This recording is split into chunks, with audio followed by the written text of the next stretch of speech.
chaque chose qui se passe dans le monde, chaque invention, chaque découverte, chaque révolution extérieure, comme technologique ou autre, a sa correspondance sur les plans subtils.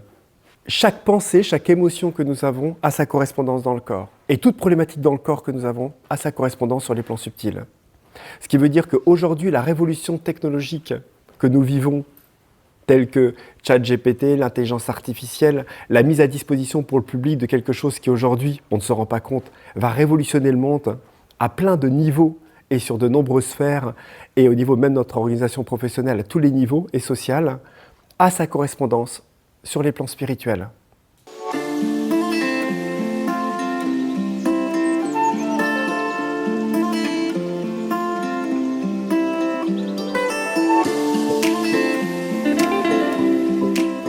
Je vous dis souvent en fait qu'il y a des nouvelles énergies qui sont présentes. Mais aujourd'hui, c'est difficile en fait de comprendre c'est quoi ces énergies. Qu'est-ce qu'elles viennent faire, qu'est-ce qu'elles sont, comment est-ce qu'elles vibrent, quelle est la différence avec les anciennes et qu'est-ce qu'il y a de nouveau en fait dans tout ça. Mais au niveau de la correspondance, essayez d'imaginer la même chose au niveau de ce qui se passe matériellement. On va le prendre comme ça, pour comprendre le symbolisme fractal en tout cas de ce qui se passe dans les plans subtils et de ce qui s'incarne en fait dans le plan matériel. Comme je vous disais, vous vous souvenez de l'époque du Minitel, l'époque où on n'avait pas de téléphone, l'époque où on notait tout à la main avec les carnets, et ainsi de suite, et ainsi de suite. Le téléphone a été une révolution, la télé a été une révolution. Le Minitel était le début et l'amorcement encore d'une nouvelle révolution. Et ensuite, il y a eu le téléphone portable, il y a eu Internet. On est complètement, aujourd'hui, sous l'influence inconsciente pour certains que c'est grâce à Internet que notre vie est organisée. Pas pour tout le monde, bien sûr, on s'entend, on n'a pas besoin d'Internet, mais ouais, même ceux qui pensent qu'ils ne sont pas sous cette influence-là, ils le sont indirectement par ceux qui sont en contact avec eux, qui eux le sont. Et pareil pour même les antennes, s'il n'y avait plus d'antennes relais, vous voyez, c'est la même chose, c'est une technologie en fait qui est présente. Mais cette technologie, elle nous a amené à une unité en fait, c'est-à-dire qu'aujourd'hui on est tous reliés. C'est la première fois qu'il y a une globalisation, je ne parle pas de mondialisation, je parle d'une globalisation de la conscience qui fait que qu'on soit en Corée, qu'on soit en Afrique du Sud, qu'on soit en Australie ou quoi que ce soit, on a les informations au même moment. Ah, il y a une petite fille qui a été enlevée aux États-Unis. Ah, il y a le président machin qui a été élu. Ah, il y a une révolution ainsi. Même si c'est déformé, maintenant, il y a une globalisation de l'information qui fait qu'aujourd'hui, au-delà d'une mondialisation où tout le monde a Coca-Cola, machin, chez soi, etc., et on sent des tendances un petit peu capitalistes qui rentrent dans des pays, on va dire, plus sous-développés et autres, et tout le monde connaît Michael Jackson, tout le monde connaît machin, etc., etc. Vous voyez, il y a cette sphère-là. Il y a quelque chose d'autre qui est rentré dedans, dans le sens où tout le monde a accès à Internet et tout le monde peut voir les rues de Amsterdam, de Berne, peut suivre une émission, peut regarder la CNN, peut regarder machin, du monde entier en fait. Même avec les pays, on va dire, qui sont sous dictature, en passant par un VPN ou autre, ou d'autres techniques, vous voyez. Mais c'est quelque chose qui, aujourd'hui, en tout cas, a un fait. Les nouvelles énergies qui sont présentes, c'est-à-dire l'énergie supramentale qui est descendue sur la planète, les espaces transcendants qui sont descendus et qui ont pénétré les plans subtils, ont, et cette technologie dont je vous parle, est la symbolique de cette énergie qui nous connecte tous sur un autre plan, qui nous offre des possibilités qui n'existaient pas avant. Cette lumière a une telle fréquence et une telle capacité qu'aujourd'hui, elle est en train de révéler, de par sa lumière et sa fréquence, toutes les ombres, toutes les choses qui sont cachées, qui sont tapies, toutes les choses qui étaient en suspens ou qui étaient au bord d'une expression, on va dire quelle qu'elle soit. Vous voyez, un peu comme si on avait une émotion qui était un peu bloquée et maintenant il faut que ça sorte. Là, en ce moment, c'est une époque, vous savez, où les relations, elles sont complètement en train de changer pour beaucoup d'entre nous. Les relations s'étiolent, on change comment dire, on est en pleine transition, souvent professionnelle, on déménage, on sent que nos relations anciennes ont besoin de changer, on sent que nous-mêmes, on a besoin de changer, vous voyez. Et c'est pas un hasard qu'il y a cette scission et cette dualité entre, vous savez, la Chine, l'Inde, la création des BRICS, vous savez, les BRICS avec tous les autres pays qui se sont liés, les États-Unis, la scission, l'Ukraine. Aujourd'hui, il n'y a même pas 3 jours, le Hamas avec l'Israël, la déclaration de guerre. Tout ça, n'est que la symbolique de quelque chose, de cette scission, de cette dualité qui arrive à la lumière, et tout ce qui doit être fait va presque à l'extrême, en fait, de là où c'en était. Un peu comme une ombre qui est un peu tapie, vous voyez, quand on parle, vous savez, souvent du développement personnel et spirituel. Et je vous dis, plus on monte en vibration, plus on descend en même temps. C'est-à-dire que plus on acquiert de la lumière, plus on révèle une certaine lumière et de la conscience, plus cette lumière éclaire notre ombre. Mais cette ombre, elle n'est pas juste éclairée, elle est mise en lumière et elle est exprimée. Elle est même chatouillée, entre guillemets. C'est pour ça que des fois, on est là, on commence, et je plaisante, mais on commence le développement personnel, et puis plus on va dans le fait de mettre de la lumière sur soi, moins on se supporte, et plus on voit nos tares, en fait, intérieures. Et plus on rentre dans le développement spirituel, plus ce qui se révèle, nos ombres, etc., ont tendance à venir en avant au début pour justement être transmuté. Parce que la lumière a vraiment un principe, en tout cas véritablement transmutateur, mais cette transmutation ne se fait pas par juste une dissolution, vous voyez. Elle se fait naturellement par le fait d'être dissoute, mais dissoute à travers nous. Quand on a des émotions, on doit exprimer, on va libérer quelque chose. Ça se fait par les pleurs, ça se fait par le fait d'être perturbé, ça se fait dans la digestion, dans la décharge en fait énergétique. Si on fait même, je sais pas moi, des soins transgénérationnels, des constellations, des choses, on va bien sentir que ces énergies, elles sont pas juste dissoutes, on sort du truc, aïe, tout va bien, c'est terminé. On sent bien qu'il y a des trucs, ça peut brasser les jours d'après, ça peut nous travailler, on peut même tomber malade, et on sent qu'on décharge le truc. C'est de la matière, en fait, qui va être déchargée. Donc, c'est très matériel, en définitive. Et toutes ces scissions et ces dualités qui étaient aujourd'hui présentes et qui étaient sous-tacitement entre gouvernements des points d'accroche invisibles deviennent d'un seul coup extrêmement visibles. Une guerre froide qui tourne, machin, etc. On se retrouve avec des points de jonction, des points d'attaque, des points de révélation, comme l'Ukraine a été par procuration un espace de guerre et de rencontre pour des pays qui ne peuvent pas s'affronter directement, pour plein de raisons géopolitiques que d'ailleurs je ne maîtrise pas. Mais fondamentalement, on a là quelque chose qui se révèle. Donc on est dans une période vraiment complètement nouvelle. Et ce qui est en train de se jouer là, va se jouer à un autre niveau et est en train de prendre de l'intensité.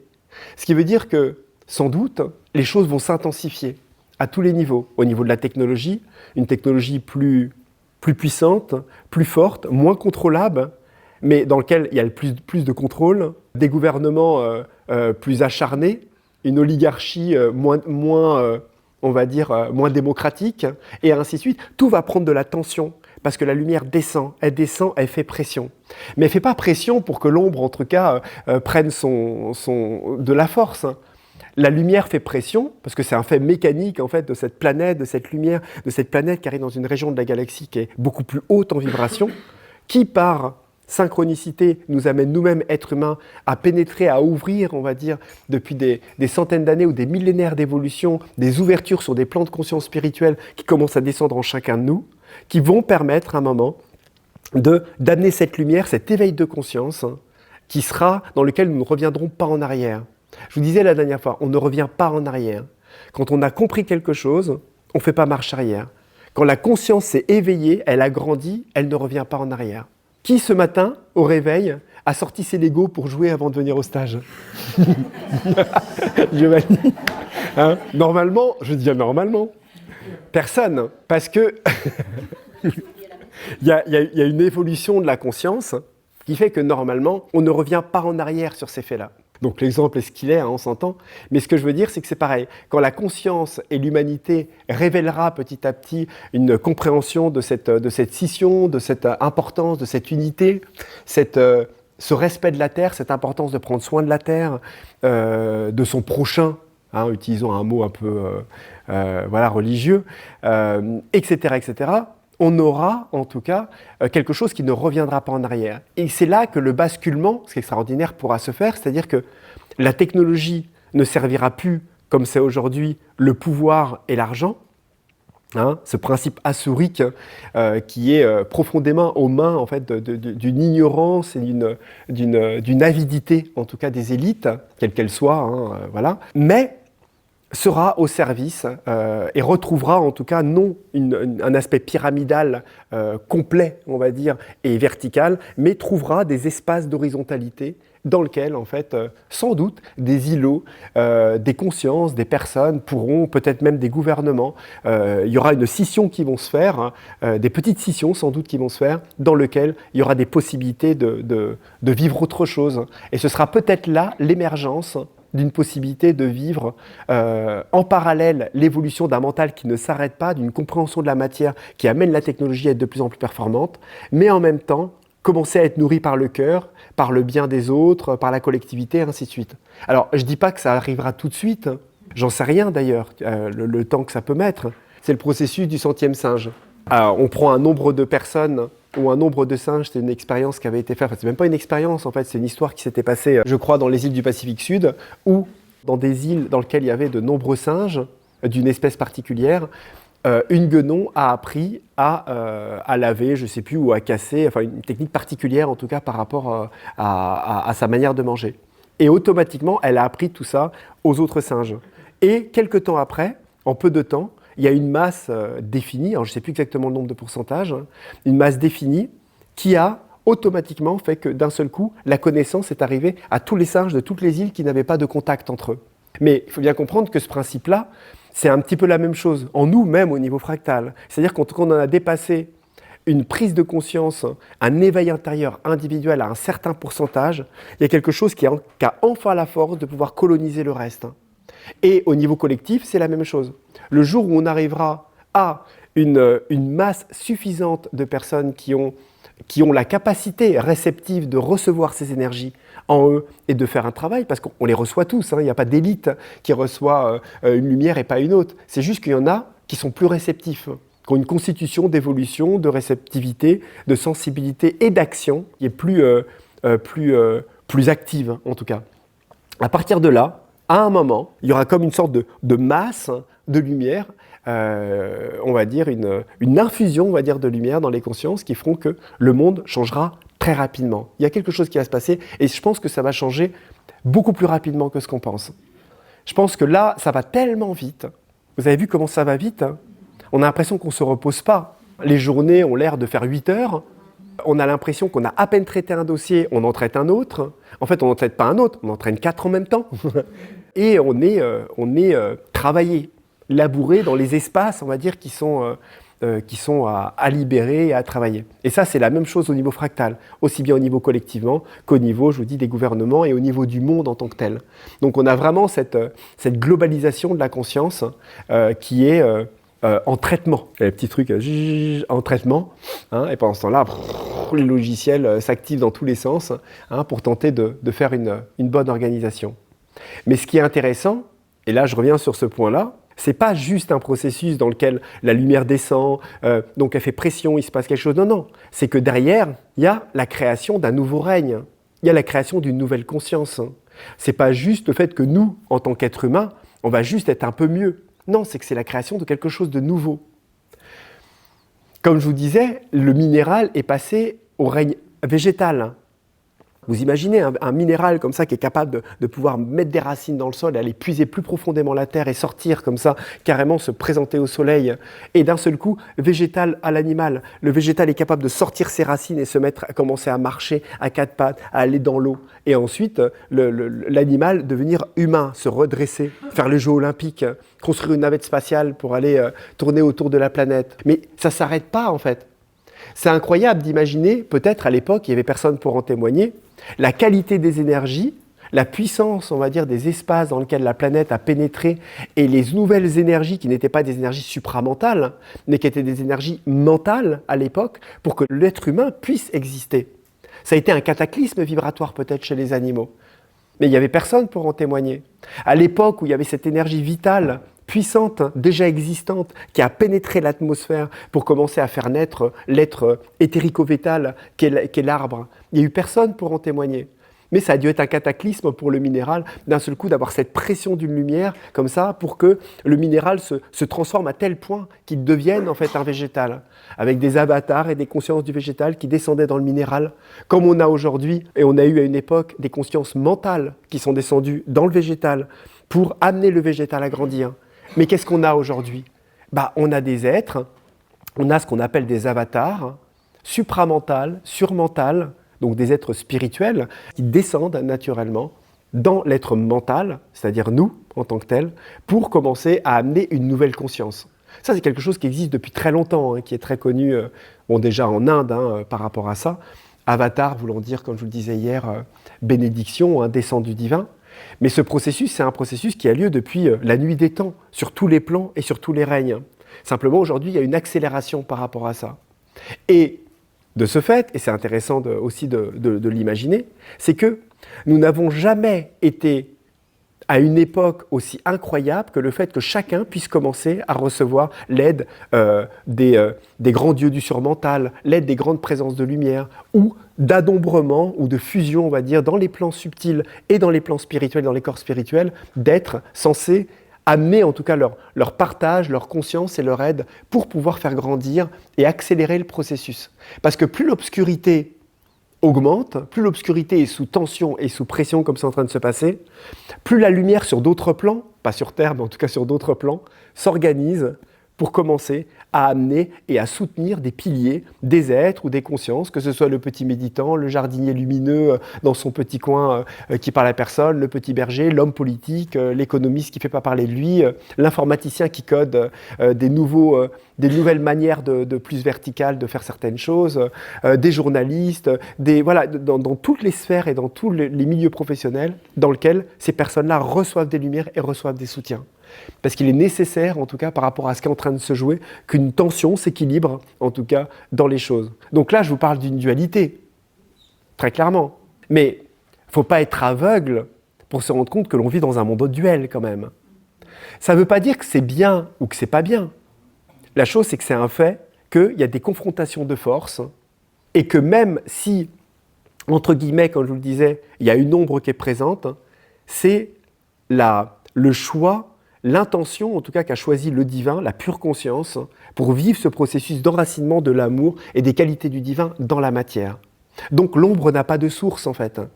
C'est pas une confrontation, c'est pas une guerre, en fait, telle qu'on l'imagine. Parce qu'on se dit, oh là là, il y a une guerre entre la lumière, nous on est les Jedi. C'est ça, mais sans être ça. Parce que simplement, en fait, l'ombre n'a pas de source. Elle n'est un manque de lumière, tout simplement. Le seul espace qui a véritablement une source, c'est la lumière. Donc ça, je dis souvent, pour mieux comprendre le processus, c'est que allumer une lumière dans une pièce noire et réduisez-la on va dire, ou faites-la grandir et cherchez la source de l'ombre. Et on va se rendre compte que la seule source de l'ombre qui existe, c'est le manque de lumière. C'est tout. Mais il n'y a aucune source. Si vous cherchez l'obscurité et derrière les trucs, vous prenez un petit livre, il y a un truc, hop, vous enlevez le livre pour chercher.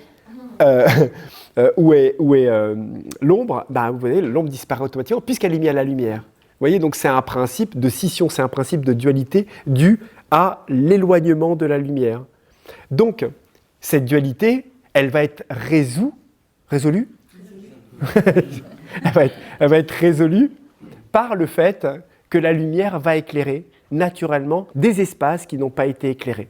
Et ces espaces qui n'ont pas été éclairés, qui sont sous forme de guerre, de scission, de choses comme ça, vont naturellement être éclairés de plus en plus, jusqu'à ce que le peuple lui-même réalise qu'il faut arrêter là.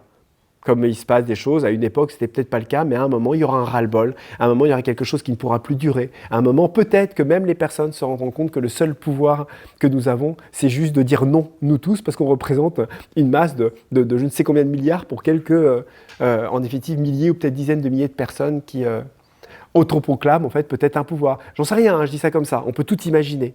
Mais simplement, à un moment, l'éveil des consciences va avoir quelque chose de magique dans le cœur de chacun, où il n'y aura plus de sens à participer ou à laisser faire, on va dire ça comme ça. Parce qu'aujourd'hui, il y a encore tellement de choses que, voilà, que notre voisin aille mal, qu'il se passe quelque chose, tant qu'on a à manger dans l'assiette, tant qu'on peut allumer Netflix et manger nos trucs, etc. Voilà, on peut regarder la coupe de football, aller manger Netflix. Si, manger Netflix. Manger la coupe de football, voilà. Et de ce fait, voilà, on est complètement pris dans un système, dans un truc dans lequel le bien du monde, la conscience de la Terre, le respect, la pollution, le machin, est complètement quelque chose de même spatial, complètement subjectif en fait. À tel point que ceux qui prennent conscience des choses, qui partagent, qui sont des lanceurs d'alerte, qui sont écologiques, etc., sont considérés comme des perchés. Limite, un peu complotiste, hein, un peu extrême, une extrême gauche écologiste, un peu limite, vous voyez. C'est intéressant hein, comment les choses sont retournées quand même. Mais un jour, bien que ça ait pris cette forme-là aujourd'hui, ce sera quelque chose d'évident, vous voyez. Hein, ce sera quelque chose de complètement évident. Et vous voyez, c'est intéressant aussi parce que hier, on parlait de l'intelligence artificielle. On parlait de ChatGPT, Beta 4, Beta 5, les différentes manières, en tout cas, dans lesquelles cette intelligence fait les choses. Mais j'ai vu des personnes qui utilisent comme ça et qui tentent d'utiliser des prompts, etc., pour faire des articles, pour faire des choses et tout ça.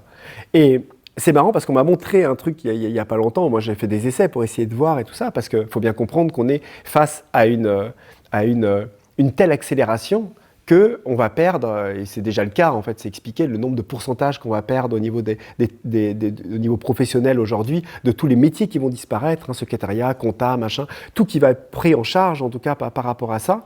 Beaucoup de gens tentent de réaliser en fait et de comprendre que, faut prendre le pli tout de suite en tout cas, et c'est vrai aussi, il faut comprendre qu'on ne va pas arrêter, on n'a jamais arrêté Internet, vous voyez, donc il faut essayer de comprendre en fait qu'est-ce qui peut être pris là-dedans, qu'est-ce qui peut être utile et ainsi de suite, parce que de toute façon, on est dedans, et on est déjà dedans depuis longtemps en fait. Et je regardais un tableau qui a été fait qui avait gagné un prix, là, ça a fait un petit peu scandale, où il y a un concours, on va dire, de tableaux ou de photographies, je ne sais plus c'est quoi, si c'est en Hollande ou qui a eu lieu, et c'est une intelligence artificielle qui a gagné le concours. Ça a fait un peu débat par rapport à ça. Et il y avait un ensemble, on va dire, de tableaux et tout ça. Et je regardais le tableau, et il n'y avait rien derrière. Et j'avais eu la même sensation quand j'avais vu un texte qui avait été écrit par rapport à ça. Parce qu'il faut bien comprendre une chose, c'est que tout ce que l'on fait, on l'incarne via une énergie. Toute la magie, si vous regardez les rituels de magie chamanique, occulte et autres, etc., ce qui donne de la puissance à un rituel, c'est la qualité de l'organisation des forces qui sont canalisées et qui vont se cristalliser dans un condensateur. C'est pour ça qu'on peut créer des rituels, et comme on voit esprit de la nature, on peut appeler un esprit de la nature, on bouge quelque chose, ça appelle des forces, etc. Parce que tout le verbe, la conscience, le geste et l'action se cristallisent comme une empreinte, en fait. Un peu comme si on codait quelque chose, il y a un historique de code dans la manière dans laquelle a été utilisée chose, jusqu'à ce qu'on ait un effet dans la machine qu'on pourrait remonter. Vous voyez, on peut imaginer ça.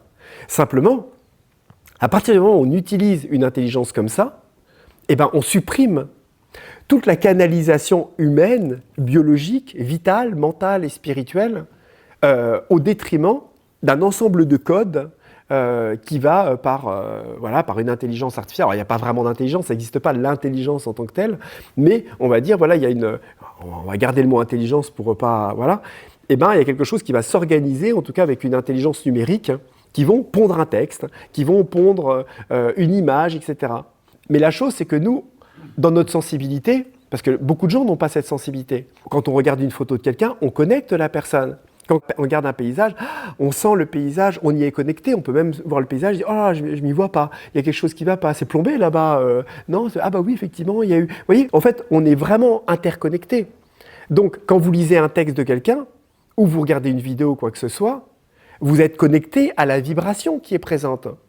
Si vous lisez un texte, même un livre, et même des enseignements spirituels, derrière, ces mots ont été prononcés par quelqu'un. C'est le résultat d'une conférence, c'est des mots qui ont été employés, c'est connecté, il y a un intermédiaire peut-être qui a été un transcripteur, mais il y a une canalisation qui est faite à ce moment-là, qui est ressentie dans les corps.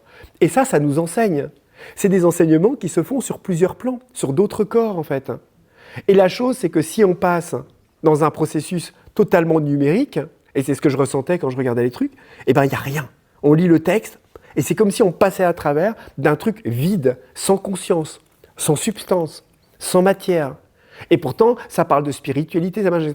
Et on voit que cette intelligence utilise et va prendre sur Internet des parties de blog, des parties de trucs. C'est une sorte de patchwork de trucs qui est pris, qui est parfois même volé, parce qu'aujourd'hui, on n'a pas les lois en tout cas de protection numérique liées à ChatGPT et autres, hein, qui va utiliser des blogs, des articles de gens, etc., pour aller pondre un texte qui a en fait un ensemble de trucs complètement désorganisés au niveau de la conscience et qui n'a aucun point d'accroche enseignant au niveau énergétique. Mais c'est intéressant. Et si je vous dis ça, c'est parce qu'à un moment, on est obligé de revenir à quelque chose. On sera obligé de revenir à ce contact réel de certaines choses. Vous voyez ? Ça ne veut pas dire qu'on ne va pas le laisser tomber, mais petit à petit, là peut-être qu'on explore un extrême à un certain niveau et qu'à un moment, l'homme, coupé de toute vie, coupé de toute connexion, la recherchera d'une autre manière et apprendra à réutiliser cette technologie pour qu'elle puisse, entre guillemets, ne pas nous faire perdre ça. Parce que là, si vous regardez dans ce processus de transhumanisme de plus en plus accéléré, on perd en fait, on mutile des parties de nous-mêmes qui ne sont, et c'est intéressant, qui ne sont que la tentative du mental et de l'être terrien terrestre de tenter d'incarner matériellement les possibilités des capacités que nous avons naturellement. Parce que canaliser les choses, eh ben, on peut le faire. On peut se connecter à distance les uns avec les autres, on peut vivre des expériences collectives et se passer des messages, on peut sortir de son corps, on peut recevoir télépathiquement des choses, on peut sentir, on peut se connecter à la nature, on peut vivre des extases nous-mêmes, pas besoin de prendre des médocs spécifiques. On peut vivre des moments méditatifs et voyager en soi avec une profondeur en 3D sans se mettre des lunettes Apple et de rester comme ça plongé sur son truc, même si ça peut être extraordinaire, vous voyez. Et c'est ça qui est intéressant de comprendre, c'est que c'est toujours comme une tentative de créer quelque chose que nous avons, en fait, qui est naturellement déjà une possibilité latente dans nos propres corps. Et ça, c'est quelque chose qui est intéressant. Et comme la conscience et la lumière qui est en train de pénétrer, en train de descendre aujourd'hui sur cette terre, va naturellement éveiller et amener, comme je vous disais, la création d'un nouveau règne, où j'en étais à l'être mental qui descend, l'être mental qui descend dans l'animal et qui le redresse, on a une conscience spirituelle, surmentale, supramentale qui est en train de descendre dans certains êtres. Et dans cette réceptivité qui descend, cet être commence à acquérir des possibilités qui sont plus grandes, une conscience qui est plus grande, qui peut être de la même occasion transmissible à d'autres, à ceux qui sont réceptifs, et ainsi de suite, et ainsi de suite, et ainsi de suite. Comme des circuits neuronaux avec un neurone qui est plus alimenté que d'autres et qui va tenter avec ses petites veines d'accrocher un autre neurone pour faire passer à d'autres neurones. Hein, on est tous des neurones en fait. Hein. Et s'il y en a un qui reçoit plus de lumière que l'autre, il n'a pas le choix sur les autres plans naturellement, biologiquement, subtilement, de le transmettre en fait naturellement aux autres. Parce qu'on est en fait qu'une seule présence en fait par rapport à ça. Et ça, ce tissu-là, il va grandir et il va se développer, il va se développer. Et qu'est-ce qui va se passer après, ou qui peut se passer? C'est tout simplement qu'il va y avoir la création, la naissance, petit à petit, même biologiquement, d'un être différent. D'un être qui va naître avec des qualités différentes, des corps différents, une substance, une élasticité des corps, une qualité de conscience et de clarté déjà très jeune, une capacité même peut-être à, imaginons, refuser la viande, ne presque pas manger, être attentif à la qualité de l'eau, poser des questions dignes d'un aspirant en pensant à ses parents, mais maman, je ne suis pas, comment ça se fait que je ne suis pas, je regarde mes pensées, les mécanismes, machin, et est-ce que tu penses que c'est mieux que je reste comme ça dans cet espace de vide infini, ou est-ce que c'est mieux que je... Vous voyez, ce genre de questions. Bah, mon petit chéri, je sais pas, 3 ans, tu sais, t'es là...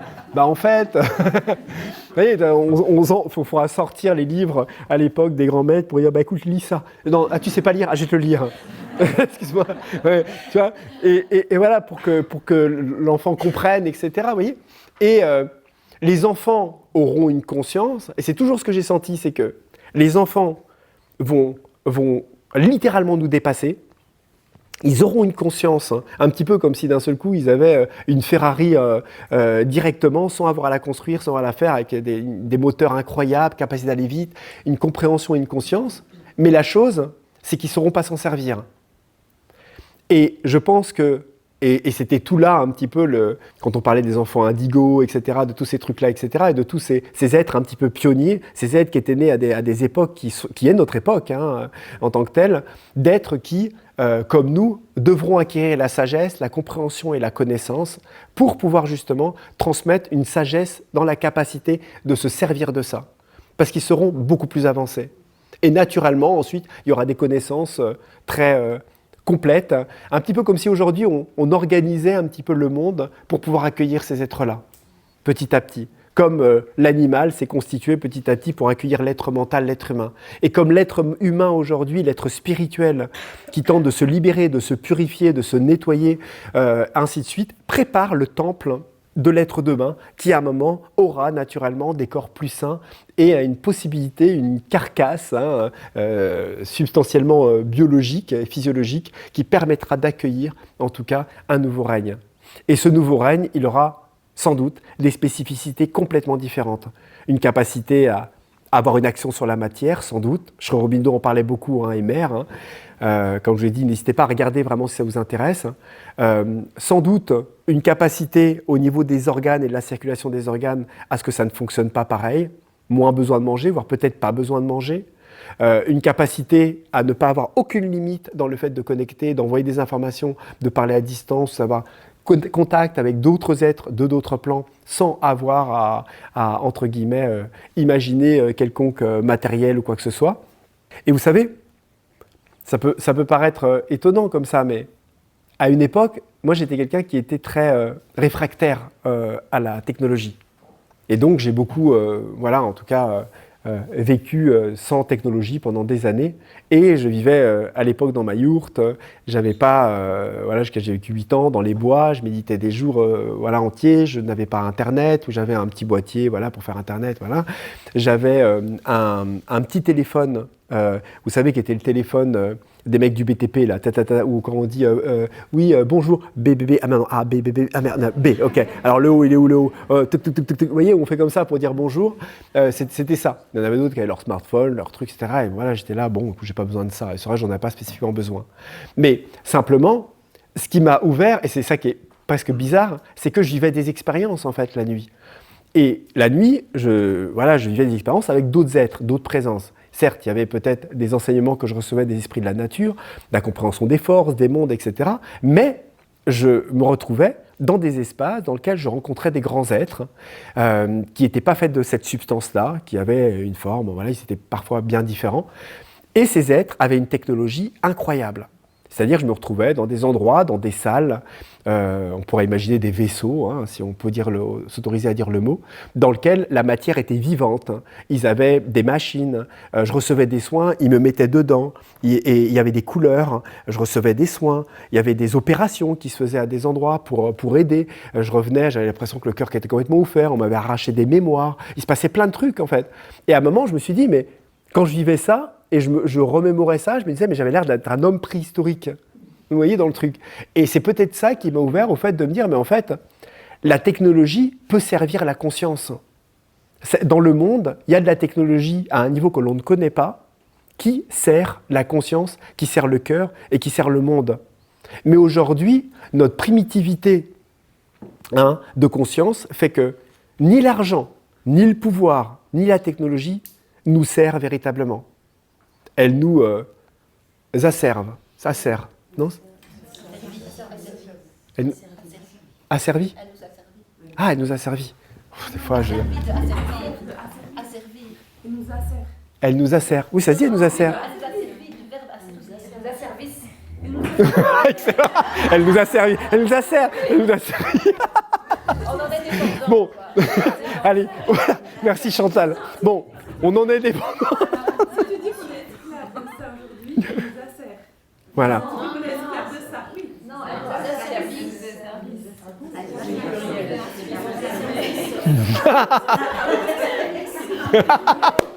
Excellent. Ouais. Donc voilà. Donc, si on synthétise, on est esclave de nos propres créations. Vous voyez ? Ce qui est très symbolique en définitive. Parce que si on regarde naturellement le principe même égotique, on est esclave de nos propres créations, de notre propre construction. Donc, tout le cheminement spirituel profond d'un être, c'est quoi ? C'est de ne plus être esclave de ses constructions. Et si on regarde aujourd'hui collectivement ce qui est en train de se jouer et qui s'est incarné jusqu'à dans la matière, ça va être de réussir à ne plus être esclave de nos créations et de nos constructions. Donc en définitive, il y a un principe mais complètement symbiotique, fractal du micro au macro, en fait, qui est presque parfait. C'est pour ça que je vous dis qu'il ne faut pas oublier de regarder ce qui se passe dans la matière, ce qui se passe dans le monde, parce que c'est très significatif de ce qui se passe dans les autres plans. Et c'est pour ça qu'on n'a jamais eu d'opportunité plus extraordinaire de vivre ce que l'on est en train de vivre aujourd'hui. Et je pense qu'il y a, à une certaine époque, là où les yogis étaient dans leur grotte, là où certains êtres méditaient des années pour recevoir certaines énergies, aujourd'hui, on les reçoit presque sans rien faire. Et c'est ce truc-là, en fait, qu'on ne voit pas arriver, cette facilité, cette simplicité, en fait, qui nous bouffe aussi bien qu'elle va pouvoir nous servir dans quelques années, parce que c'est une avancée inévitable du mental qui colonise la compréhension de la matière et dans lequel ça ne s'arrête pas. Donc, pour ma part, je pense que tous ceux qui se disent qu'il faut revenir au cheval de trait, qu'il faut reprendre des roulottes, qu'il faut reprendre un travail de la terre, vivre dans des yourtes, etc. Je pense que c'est bien pour vivre une expérience et retrouver une connexion individuelle qu'on a envie, mais je ne pense pas du tout que ce soit le chemin de 14 milliards de personnes sur cette planète, dans lequel une inertie de colonisation de la matière et de la technologie est en route. Et je pense que justement, plus on se déconnecte de ça sans être au courant spécifiquement de ce qui est en train de se jouer, en train de se passer, plus on se déconnecte de l'opportunité de le comprendre et de le transcender à sa manière et de trouver les solutions en parallèle de vivre une vie profondément connectée à la nature et à la conscience, tout en ne quittant pas le système pour avoir un pied dedans, pour être capable de transmuter, d'aider et de participer à ce qui est en train de se jouer aujourd'hui.